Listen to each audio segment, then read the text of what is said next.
la libertad que tenemos en Cristo Jesús. Cuando usted escuche Gálatas, ¿qué va a venir a su mente? Amén. La libertad que tenemos en Cristo Jesús. Cada vez que usted vea el nombre Gálatas o escuche Gálatas, la palabra Gálatas, tiene que venir a su mente la libertad que tenemos en Cristo Jesús. Eso lo resume todo. La libertad que tenemos en Cristo Jesús.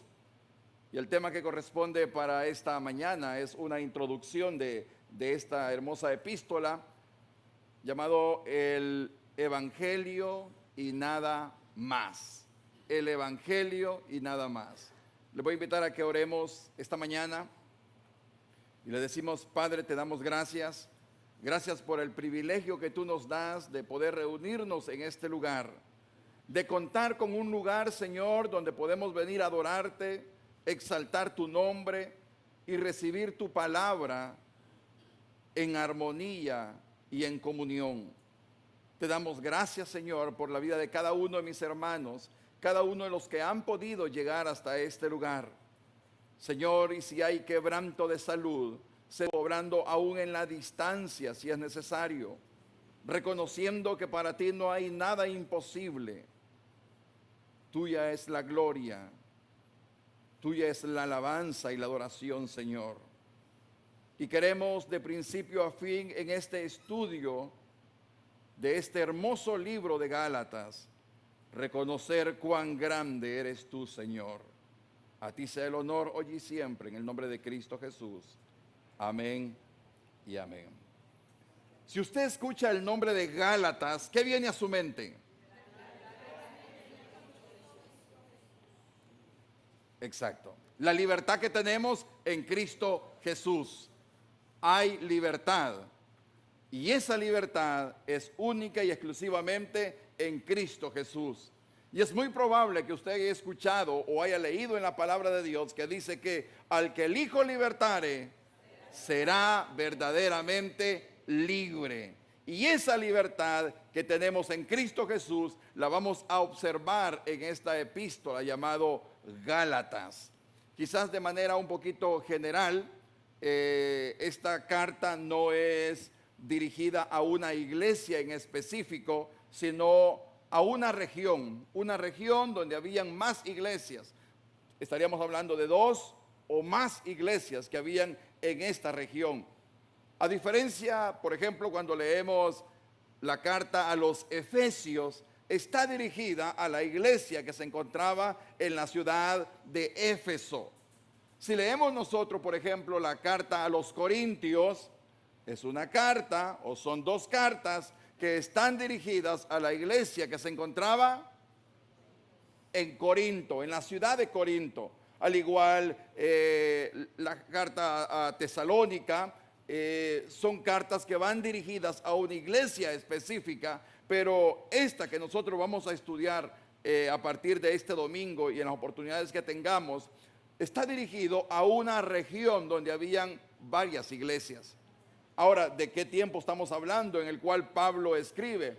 Muchos lo podrían llegar a determinar allá por el año 50 de nuestra era, o sea, del primer siglo, pero que aún 20 siglos después es un mensaje vivo y eficaz. No es una noticia que ya pasó de moda, sino el problema que Pablo va a tratar con estas iglesias es el mismo problema que aún en el siglo XXI se da con mucha normalidad. Y es ahí donde nosotros debemos de estar atentos, porque Pablo no se está dirigiendo a personas que no conocen del Señor, a personas incrédulas, podríamos decirlo de esa manera, sino a hermanos, a iglesias, a aquellos que dicen conocer al Señor, que dicen haber tenido un encuentro personal con Él, pero que no estamos exentos en cualquier momento de nuestra vida de quitar la mirada de Cristo y dirigirla a otro lugar que no sea Él. Es por eso que cuando vemos nosotros este estudio de Gálatas, de hecho, debemos estar conscientes que el Evangelio de Cristo es suficiente. El Evangelio de Cristo es suficiente para nuestra salvación y para nuestra vida cristiana. Eso debemos de estar conscientes, que el Evangelio de Dios es suficiente. ¿Qué significa suficiente? ¿O qué da a comprender esa palabra suficiente? Ya no hay más espacio, no hay más espacio. Está lleno, no hay espacio para algo más. Y es entonces cuando el Evangelio de Cristo es suficiente en dos aspectos. ¿En cuál? Primeramente, en mi salvación, pero también en mi vida o en toda nuestra vida cristiana. Añadirle algo es pervertirlo. Añadirle algo es adulterarlo. Ya no es lo mismo. ¿Cuál sería el propósito entonces de que nosotros estudiemos esta carta? Bueno, una de la importancia de estudiar esta carta a los Gálatas es mostrarnos la importancia que hay de mantenernos firmes en el verdadero evangelio. Es importante, no es cualquier cosa. No es que yo asisto a una congregación y ahí predican, sí, usan la Biblia, sí, hablan de Jesús, pero hablan de otras cosas también. Hablan de uno mismo, hablan de obtener, ¿qué podríamos decir? Regalos de parte de Dios, pero no llaman al arrepentimiento. No hay problema, sí hay problema. Hay problema. Y es ahí donde deberíamos nosotros preguntarnos, ¿realmente conocemos el Evangelio? ¿Qué responderíamos nosotros si una persona no creyente se nos acerca a nosotros y nos pregunta, ¿qué es el Evangelio?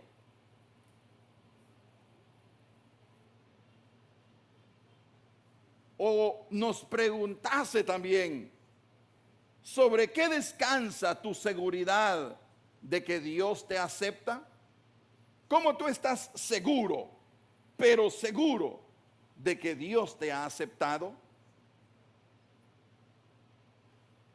Y es ahí donde esta carta a los Gálatas va a reafirmar dónde nosotros estamos parados, para que ningún viento de doctrina nos mueva, ningún pensamiento de hombre nos mueva. Podemos estar muchos años dentro de una iglesia y conocer los términos, podríamos decir, cristianos. Cantamos himnos, aprendemos versículos, servimos en diferentes ministerios. Sin embargo, podríamos llegar a tener una comprensión equivocada del Evangelio. Cualquiera podría decir, bueno, en una iglesia de vez en cuando es bueno que prediquen del Evangelio, más que todo cuando vienen invitados o personas que no tienen conocimiento del Señor. Pero para nosotros como iglesia ya no necesitamos el Evangelio, sino que necesitamos algo más fuerte.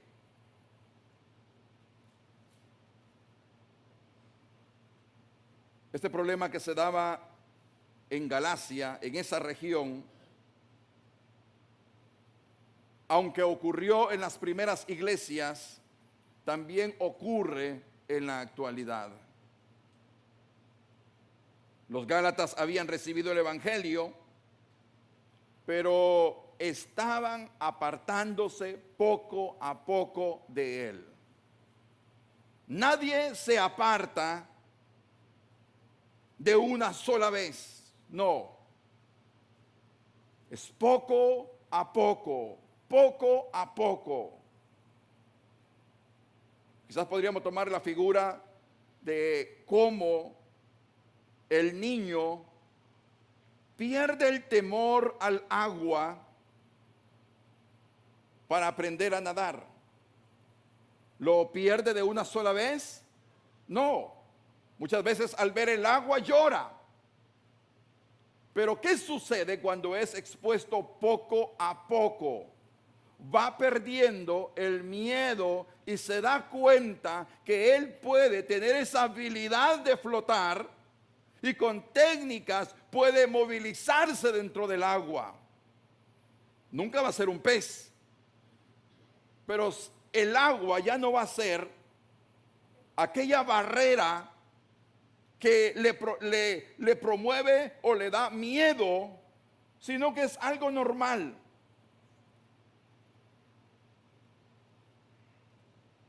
Es por eso que Pablo escribe con una urgencia extraordinaria. Hay un problema y es un problema grave. Quiero que me acompañen a Gálatas 1, versículo 6. Observen lo que dice Pablo. Me maravillo de que tan pronto hayáis abandonado al que os llamó por la gracia de Cristo para seguir un evangelio diferente. ¿Cómo inicia Pablo este versículo?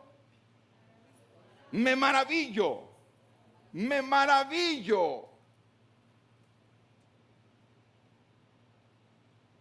Pablo, de hecho, no está hablando simplemente a personas que abandonaron la iglesia.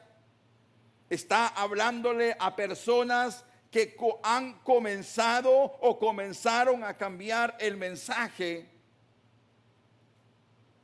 Y ese será uno de los grandes temas de esta carta.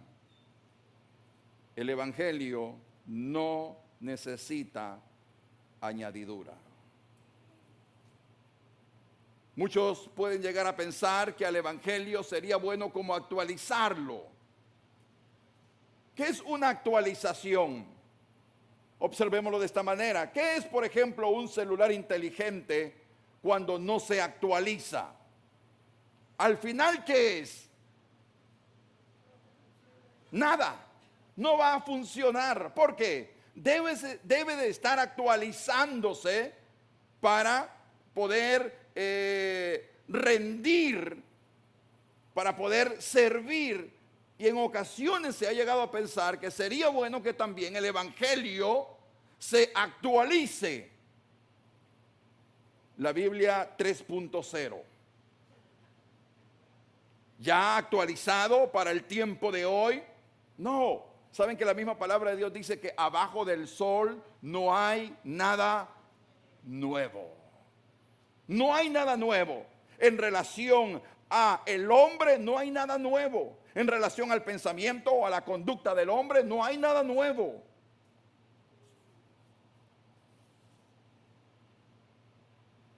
Siglos después,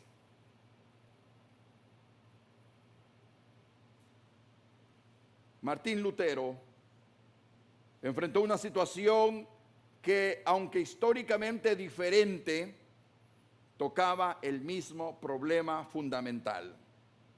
Y es este: ¿cómo un pecador puede ser aceptado delante de un Dios santo? No sé cuántas veces alguna vez usted se ha preguntado eso. Quizás nos preguntamos comparando la vida del otro. ¿Cómo Dios puede tener misericordia de esa persona? Pero ¿alguna vez hemos pensado para nosotros mismos cómo un pecador puede ser aceptado delante de un Dios santo? ¿Cómo? Lutero conocía lo que es la religión, practicaba disciplinas religiosas y procuraba seriamente agradar a Dios. Sin embargo, la seguridad de su aceptación delante de Dios no podía descansar en sus propios méritos. Él sentía que había que hacer algo. Por más que él se azotaba, él anhelaba agradar a Dios. Por más que él ponía esos ayunos intermitentes y continuos, rigurosos. El objetivo de él era agradar a Dios. Y muchas veces nosotros como cristianos con facilidad podríamos enfrascarnos en esa misma situación. ¿Cómo yo debo de agradar a Dios para mantenerme siendo hijo o hija de Él? Al llegar a comprender Martín Lutero esta doctrina bíblica de la justificación por la fe, él descubre la libertad cuando la justicia de Dios no depende de lo que él haga, sino de lo que Cristo hizo.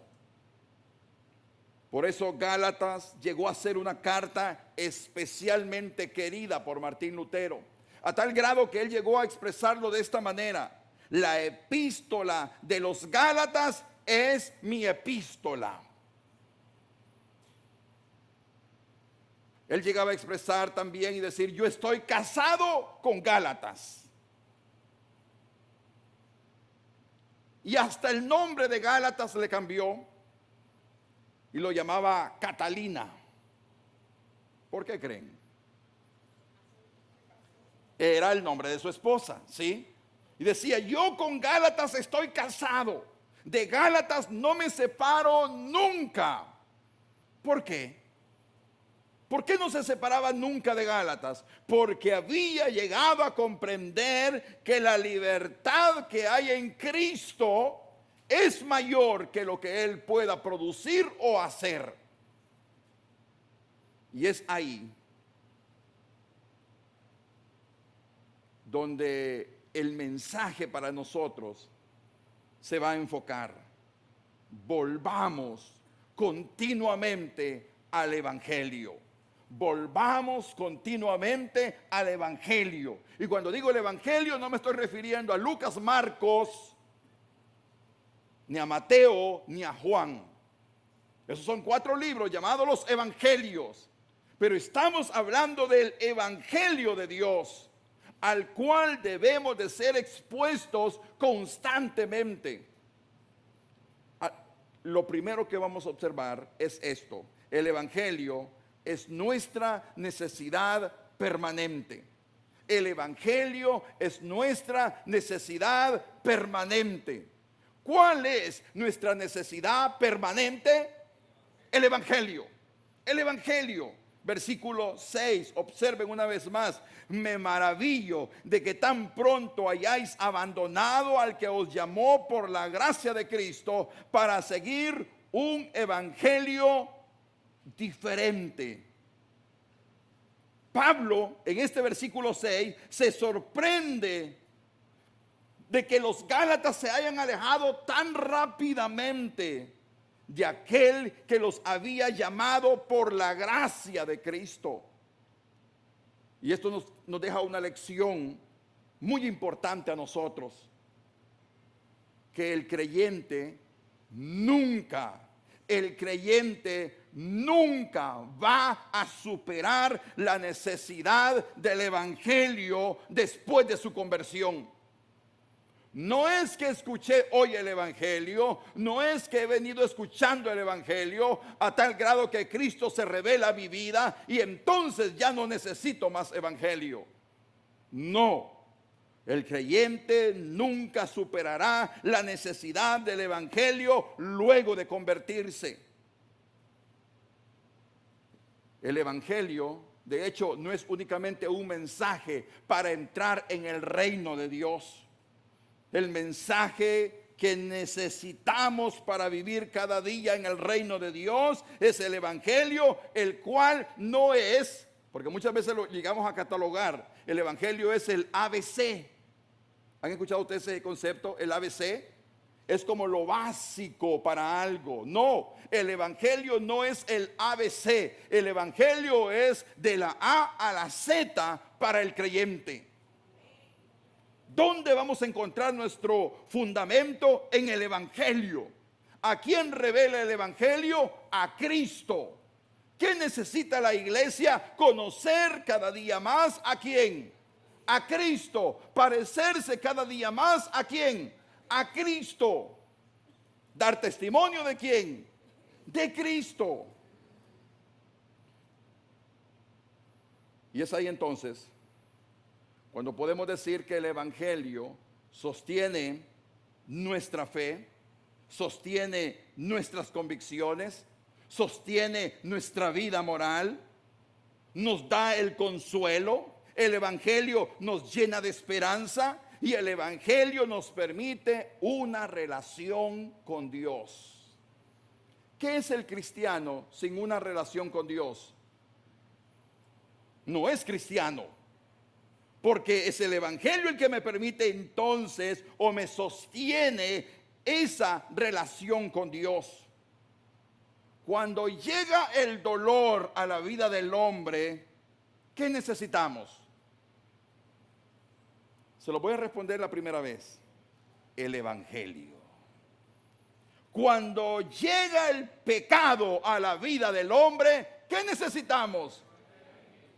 Cuando fracasamos en la vida, en algo que realizamos en la vida, ¿qué necesitamos? Cuando somos criticados por otras personas, ¿qué necesitamos? Cuando enfrentamos enfermedad o incertidumbre en esta vida, ¿qué necesitamos? ¿Ah, no lo creen? Claro que sí, el Evangelio, el Evangelio. Necesitamos recordar lo que Cristo hizo por nosotros. Y alguien podría decir, pero si me están criticando, ¿cómo yo necesito el Evangelio? ¿No será que yo necesito que Dios tape esas bocas? Oh Dios, ¿han escuchado esos salmos? Oh Dios, rómpele los dientes en los muros. No, si me critican, yo debo de volver ¿a dónde? Al Evangelio. Si estoy pasando por un mal momento en esta vida, ¿a dónde yo debo de llegar? Al Evangelio. ¿Por qué? ¿Por qué al Evangelio? Porque ahí está el fundamento de nuestra fe, de nuestras convicciones, de nuestra vida moral, de consuelo, esperanza y relación con Dios. Pero muchas veces, cuando enfrentamos situaciones difíciles, no sé si alguna vez usted en esta vida ha enfrentado una circunstancia difícil, no lo sé. Pero si no la ha enfrentado, si no ha enfrentado hasta este momento una circunstancia difícil, déjeme decirle que llegarán. Llegarán. Es natural que lleguen. Pero cuando enfrentamos entonces una circunstancia difícil, nuestra primera reacción muchas veces es buscar solución humana. ¿Creen ustedes que eso es cierto? Sí, es cierto. Es cierto. Me comenzó a doler por aquí. ¿Qué hacemos? Busquemos la solución. Busquemos a un doctor. Busquemos a alguien que tenga conocimiento de esto. Está pasando esto en el hogar. Busquemos a alguien que tenga conocimiento de esto. Me está pasando esto en el trabajo o en el estudio o en algo. Busquemos a alguien que tenga experiencia en eso.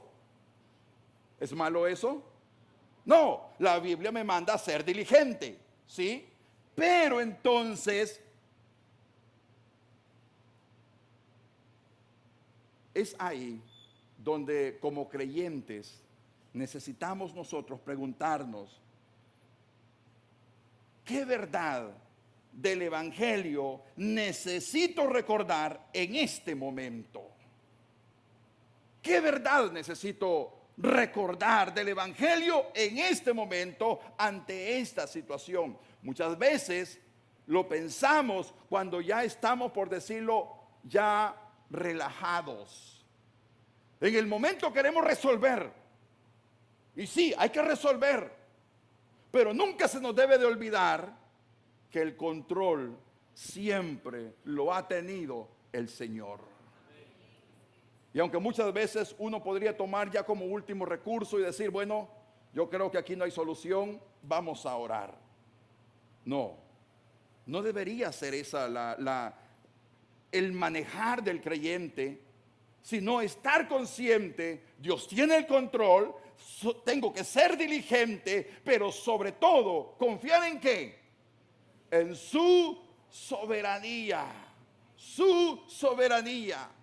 De repente aparece una noticia y dicen que hay un asteroide, el X925-3252-123, que viene directo a la Tierra y va a chocar exactamente en esta hermosa isla. ¿Qué comenzamos a decir nosotros? Busca el pasaporte. Dice que es dentro de 10 meses. La cita la están dando un poquito alejada, pero yo conozco a alguien que nos podría ayudar, pero hay que irse de este lugar. Está bien, si la puede obtener, obténgala. Como dijo el mismo apóstol, si puedes liberarte de la esclavitud, libértate, no hay problema. Pero sobre todo recuerda, Él tiene el control. Y ya sea que no mueras en esta isla, vas a morir en cualquier otro lugar. Y es ahí donde debemos de estar conscientes que si vivimos, para Él vivimos. Y si morimos, para Él morimos. Sea que vivamos o que muramos, somos del Señor.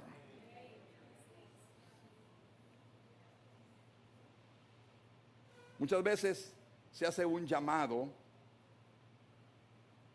a que levantemos nuestra mirada de las circunstancias y las pongamos ¿a dónde?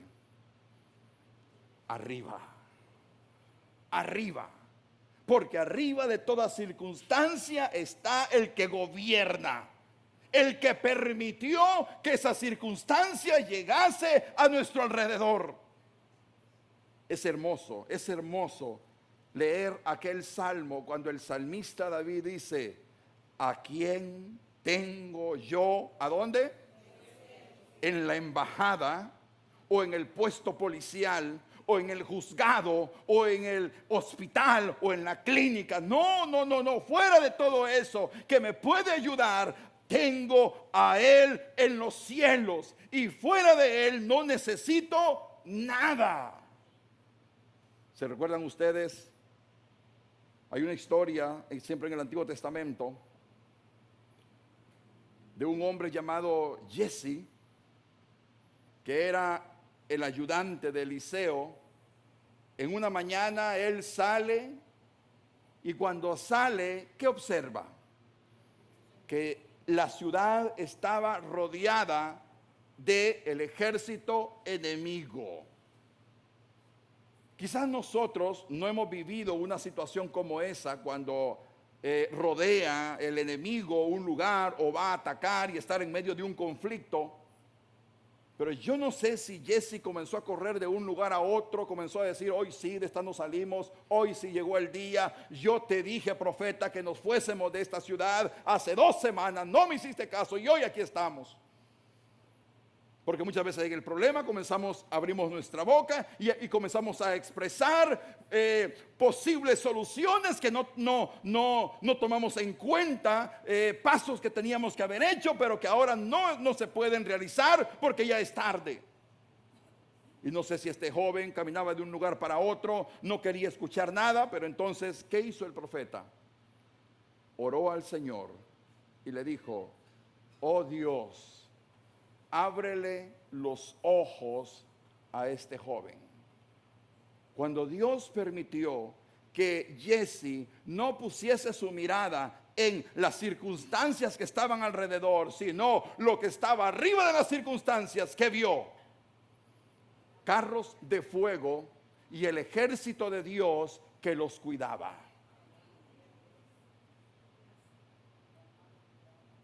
El Evangelio no es solo la puerta para que encontremos la vida cristiana. No es solo la puerta, es el camino por el cual debemos caminar toda la vida. El Evangelio no es solo esa puerta en el cual entramos y encontramos vida eterna. No, el Evangelio es ese camino que vamos a transitar día tras día. Y no nos debemos de apartar de ese Evangelio. Y como dice aquí Pablo a los Gálatas, ustedes rápidamente se han cambiado a otro Evangelio. Otro aspecto que podríamos observar: el Evangelio no admite algo más. No hay un plus del Evangelio. No hay algo más del Evangelio. Versículos 6 y 7 una vez más. 6: me maravillo de que tan pronto hayáis abandonado al que os llamó por la gracia de Cristo para seguir un evangelio diferente. Observe versículo 7, que en realidad no es otro evangelio, solo que hay algunos que os perturban y quieren pervertir el evangelio de Cristo. Observen, Pablo dice que los Gálatas estaban siguiendo un evangelio diferente, pero automáticamente él aclara: no es otro evangelio. No hay 2, 3, 5, 10 evangelios. No, solo hay un evangelio. Lo demás, ¿qué es? Algo adulterado. Es decir, no existen varios evangelios verdaderos. Existe el verdadero evangelio y existen perversiones del evangelio. Todo aquello que me insta a mover mi mirada de Cristo y ponerla en lo que yo hago, en lo que yo puedo obtener por mi fuerza, no es el evangelio. Los falsos maestros que habían llegado a estas iglesias estaban enseñando que Cristo no era suficiente. ¿Ustedes conocen a Cristo? Ellos decían: sí, conocemos a Cristo. Pues eso es el primer paso. Necesitan esto más para poder agradar a un Dios santo, santo, santo. Es muy probable que todos hayan dicho eso mismo en la iglesia. Amén. Necesitamos algo más. No puede ser que únicamente es creer. Hay que sujetar la carne, hay que pagar algo tenemos que hacer. Era necesario Cristo más la circuncisión. Era necesario Cristo más la ley mosaica. Era necesario Cristo más las obras. Y Pablo dice: eso es perversión del evangelio. Cuando le agregamos algo al evangelio, lo estamos pervirtiendo. Es únicamente el evangelio, nada más. Y ese mismo problema lo encontramos en el libro de los Hechos, en el capítulo 15, donde se da aquel concilio donde tuvo esa reunión que desarrollarse con el objetivo de establecer en realidad qué necesitaban los gentiles. Yo creo que para nadie es oculto que la iglesia nace en ese Pentecostés y estaban, dice la Biblia, todos juntos, unánimes, pero luego son dispersados. El mismo Cristo les dice a sus apóstoles: esperen en Jerusalén, no salgan de Jerusalén, pero luego ustedes me van a ser testigos no solo en Jerusalén, también en Judea y en las otras áreas más. La iglesia de Jerusalén, de hecho, estaba compuesta, podríamos decir, con un porcentaje muy alto de judíos que ahora eran conversos, se habían convertido al cristianismo. Pero ¿qué hay de las otras iglesias que estaban afuera? Muchas de esas iglesias eran conformadas por gentiles, personas que no eran judías, pero que habían llegado a creer en Cristo. ¿Se recuerdan ustedes en el libro de los Hechos cuando a Pedro lo invitaron a predicar o a llevar una palabra en la casa de un hombre llamado Cornelio? Al principio, recuérdense que Pedro estaba en Jope y llegaron unos enviados de parte de Cornelio, pero el mismo Espíritu le dice: Pedro, te vienen a buscar, no tengas miedo, ve con ellos. Pedro asiente a ir con ellos Y cuando llega a la casa de Cornelio, parecería un poquito fuerte, pero el mismo Pedro le dice a Cornelio: Cornelio, tú sabes muy bien que para un judío entrar en una casa de un gentil no es grato. No es grato. Pero el Señor me ha enviado. ¿Y qué sucedió? Bueno, Pedro entra en la casa. Ya Cornelio había invitado a su gente. Y Pedro comienza a hablarles del evangelio. No había terminado Pedro de hablar cuando el Espíritu Santo había hecho la obra en los corazones de los que estaban ahí reunidos. ¿Qué dijo Pedro? Señor, lo mismo que tú hiciste con los judíos, perdón, tú lo estás haciendo con los gentiles. Pedro regresa y da testimonio y les cuenta a los judíos cómo Dios se había glorificado en medio de los gentiles. Para un judío era algo, podríamos decir, no agradable reunirse con un gentil. Aún en las oraciones de ellos en la mañana estaba ese decir: te doy gracias, Dios, porque no nací gentil. Gracias. Pero de esos que eran rechazados por los judíos, delante de Dios eran también preciosos.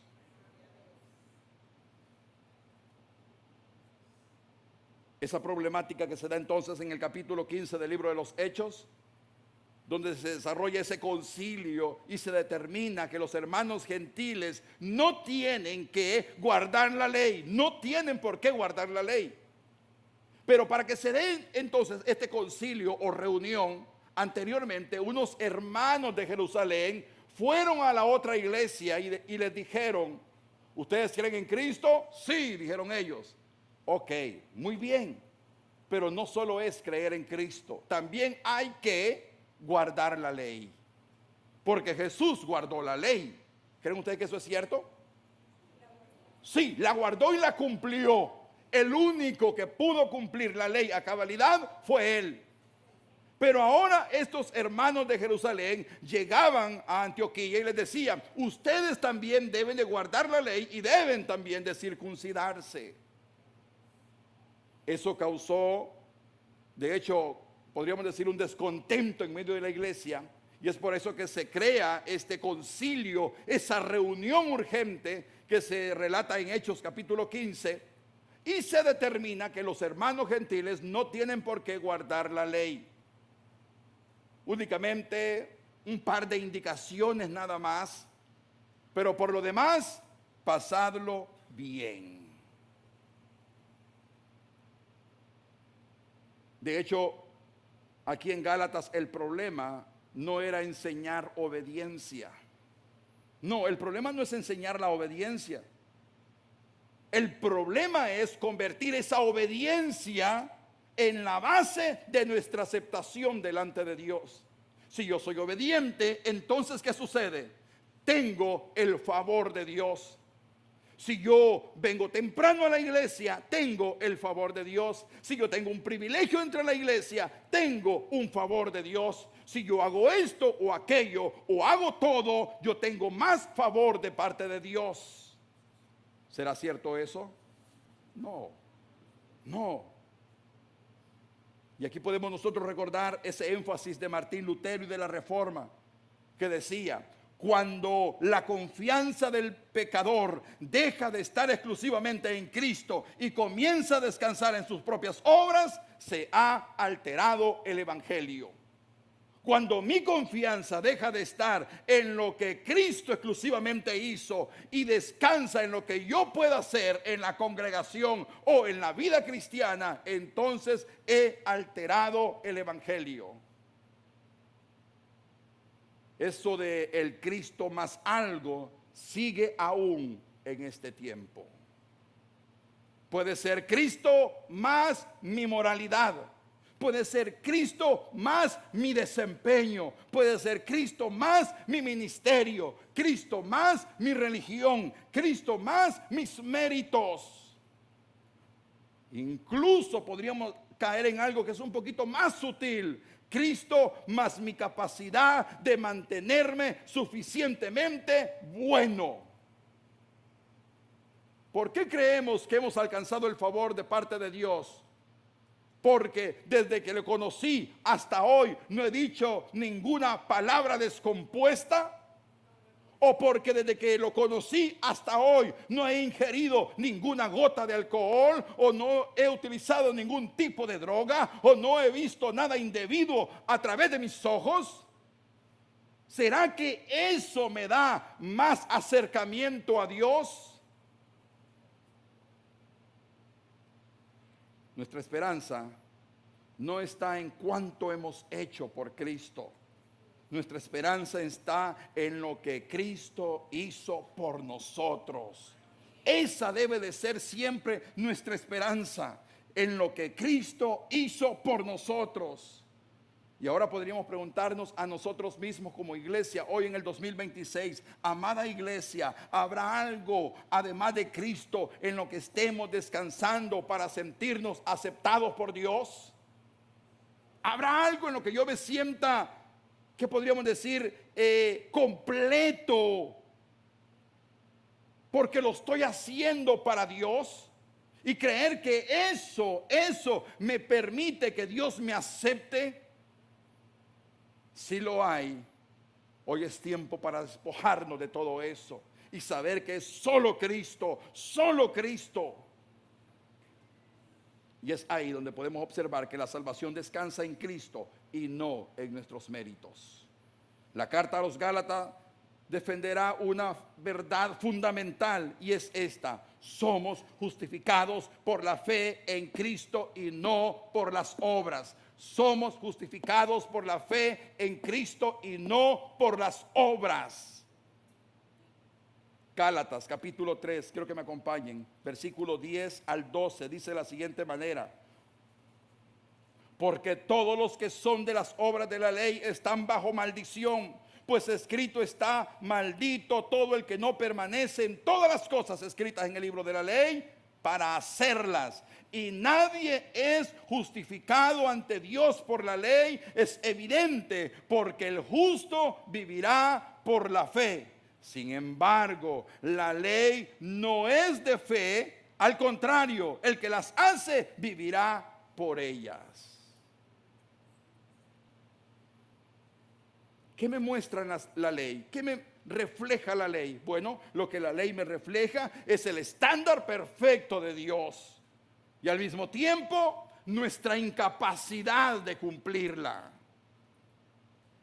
Es entonces cuando el Evangelio nos dirige a Cristo. Lo que nosotros no podíamos cumplir, Cristo lo cumplió.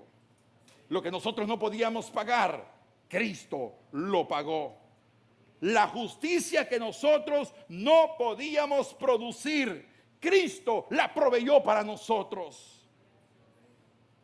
Por eso nuestra aceptación delante de Dios no descansa en nuestras obras, en lo que podamos hacer, sino en la justicia de Cristo recibida única y exclusivamente por fe. El pastor Sproul lo diría de esta manera: la justificación significa que Dios declara justo al pecador sobre la base de la justicia de Cristo recibida mediante la fe. Nadie es justificado por lo que hace. Somos justificados por lo que Cristo hizo por nosotros. ¿Qué podíamos hacer nosotros? Si el libro de Efesios dice que estábamos muertos en nuestros delitos y pecados. ¿Qué podía hacer Lázaro, el hermano de Marta y María, para levantarse? ¿Qué podía hacer? Bueno, comenzar a mover un dedito, comenzar a estirarse, comenzar a pensar positivo: si puedo levantarme, si puedo levantarme, si puedo levantarme, si puedo levantarme. No podía hacer eso. Si pensamos que Dios nos acepta porque hemos tenido una buena semana. En esta semana logré leer la Biblia los 5 días. Pude orar por lo menos en 3 oportunidades. Asistí el miércoles, pude venir el miércoles, aunque me tuve que regresar porque no soy miembro y era reunión de miembros. Pero vine el sábado, pero no había reunión de jóvenes, así que me tuve que retirar. Así es que me cuenta que vine miércoles, vine sábado y he venido hoy. Si ese es nuestro fundamento, nuestra seguridad será frágil. Si pecamos, pensaremos, Dios ya no puede aceptarme. Si hacemos muchas cosas buenas, pensaríamos, ahora sí merezco el favor de Dios. Ya leí el Salmo 119. Ahora me siento más cerca de Dios. Ahora Dios sí me va a aceptar. Ambas cosas tienen el mismo problema, que ponemos nuestra confianza en nosotros mismos.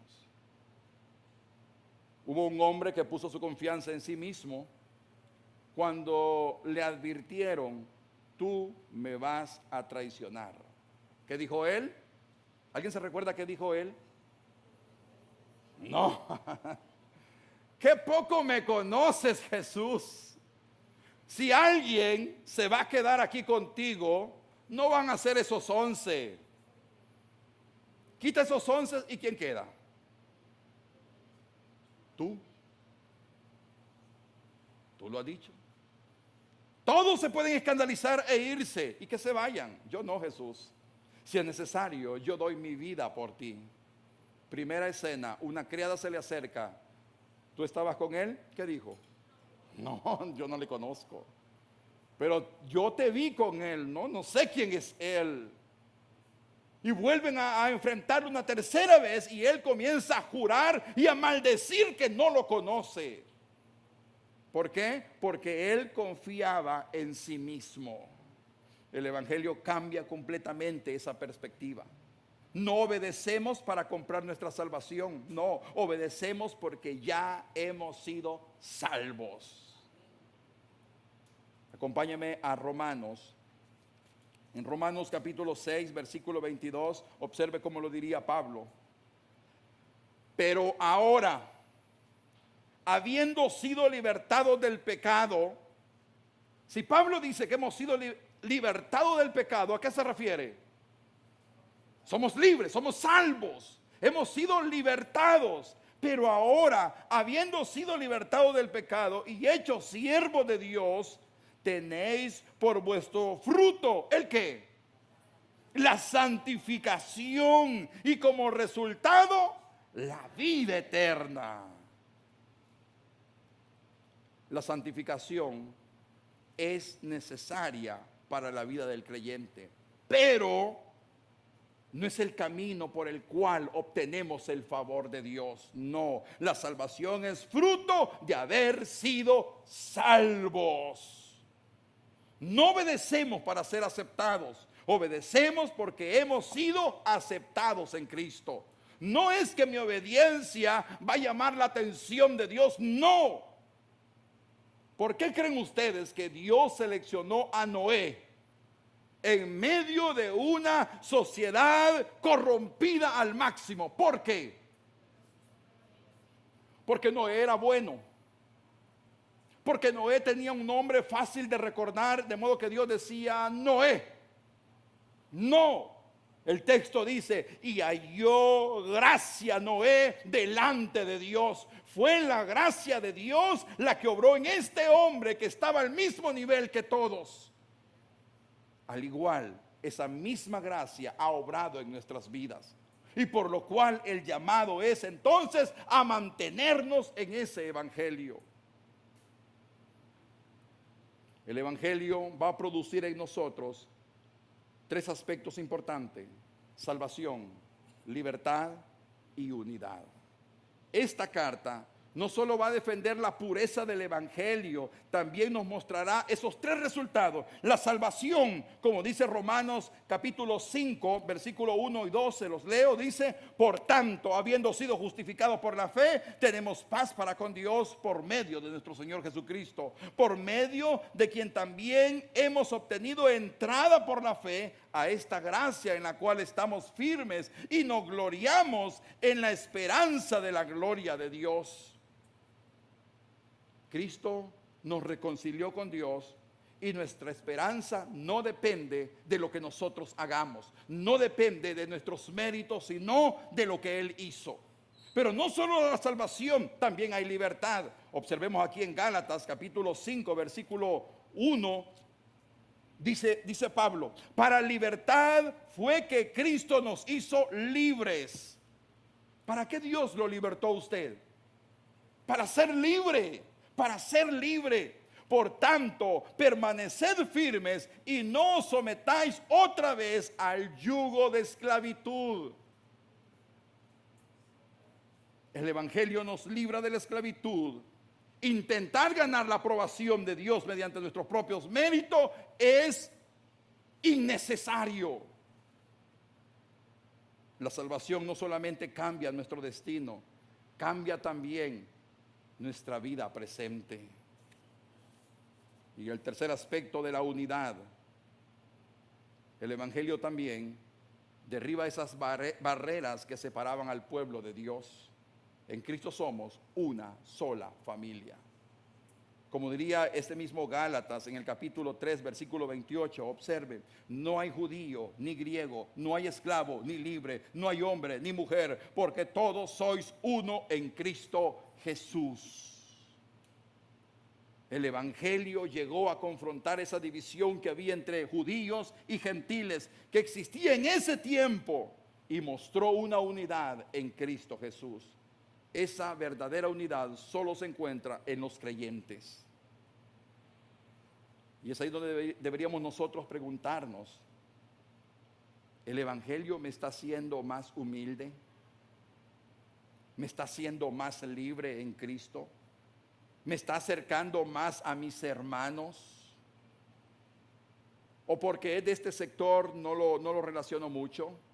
¿O porque su tez de piel es de este color no lo acepto mucho? ¿O porque no tiene este grado académico no lo tolero mucho? Somos uno en Cristo Jesús. Somos uno en Cristo Jesús. Y si venimos a este lugar es para nosotros edificarnos entre nosotros mismos, darnos palabra de aliento entre nosotros mismos.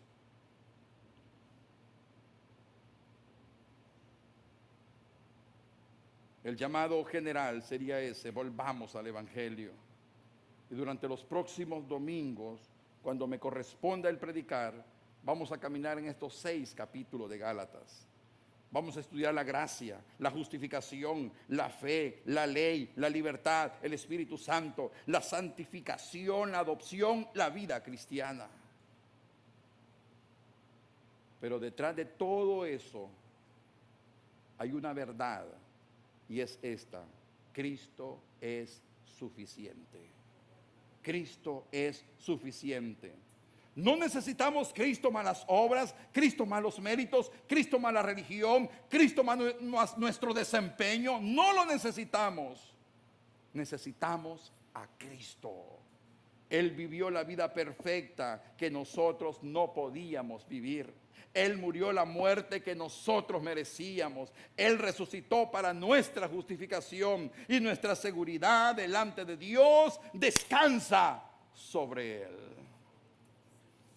Es por esa razón que Pablo enfatiza tanto en los versículos 8 y 9 cuando dice: pero si aún nosotros o un ángel del cielo os anuncia otro evangelio contrario al que os hemos anunciado, sea anatema. Como hemos dicho antes, también repito ahora: si alguno os anuncia un evangelio contrario al que recibisteis, sea anatema, o dicho de otra manera, maldito de parte de Dios. La razón de esta firmeza es sencilla.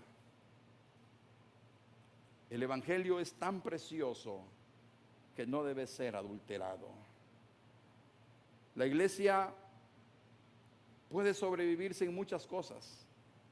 Podríamos sobrevivir sin un local, sin sillas, sin aire. Podríamos sobrevivir. Pero no podemos sobrevivir sin el Evangelio.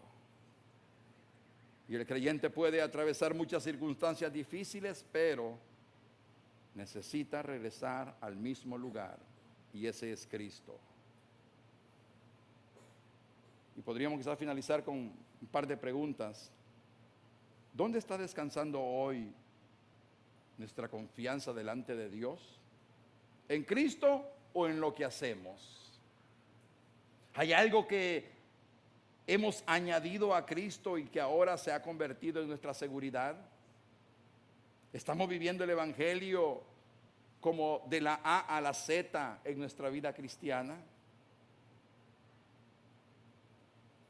Al comenzar esta serie, de hecho podemos comprender que no necesitamos un evangelio nuevo. No es el evangelio 2.0 el que necesitamos, no.